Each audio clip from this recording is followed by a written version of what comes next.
I'm so excited to be talking to you today on my brand new camera. So no more grainy, awkward pictures. Now we are getting crisp and clean video, and I'm so excited because I have a secret love of photography, but I've always been intimidated by the camera. So now I'm just gonna go for it and we'll see what we get.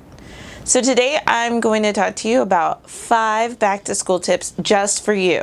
This is not about the kids, even though they are so important.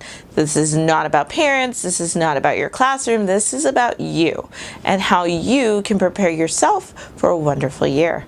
So let's get started.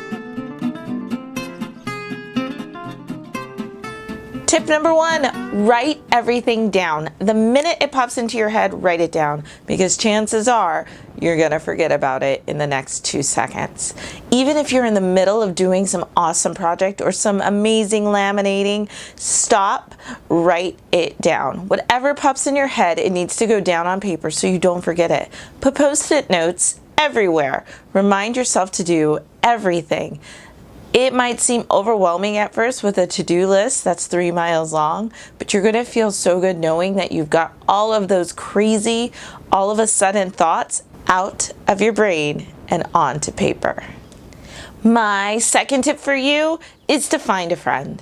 Find that one teacher you know you can count on when things are overwhelming or when you just need a potty break and you know this teacher's got your back.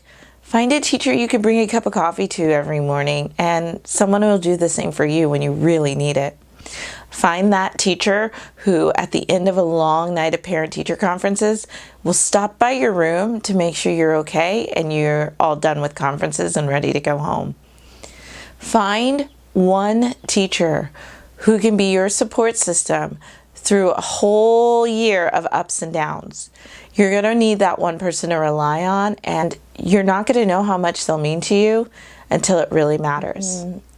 Tip number 3, have fun. Have fun with your kids, have fun with your teammates, have fun alone in your classroom, having a dance party before the kids come in. Having fun as a teacher is really going to help you establish your relationships with your kids. They're going to see you stress-free and carefree and know that you're there for them because you've taken the time for yourself. Tip number 4, find one thing to tackle and do it as best as you can. I know that we all think we're great multitaskers, and to some point I'm sure we are, but there's no way you can do 15 things really well.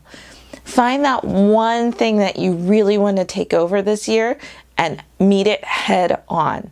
Spend some time before or after school or during your planning time to really work and focus on it. Then you'll see how much you can chop away at it over time versus tackling 16 to 20 different things at kind of a minimal amount of time. Find one thing that you can put your heart and soul into and get it done. Tip number 5, and maybe one of the most important tips, ask for help. You cannot do it all. You weren't meant to. There are people around you who can help you. And maybe it's not always your favorite person that you go to for help. Find a way to ask for help. There will be times when you're struggling or don't know and kind of are confused. You need to be vulnerable and ask somebody who is more capable to help you with whatever you need to get done.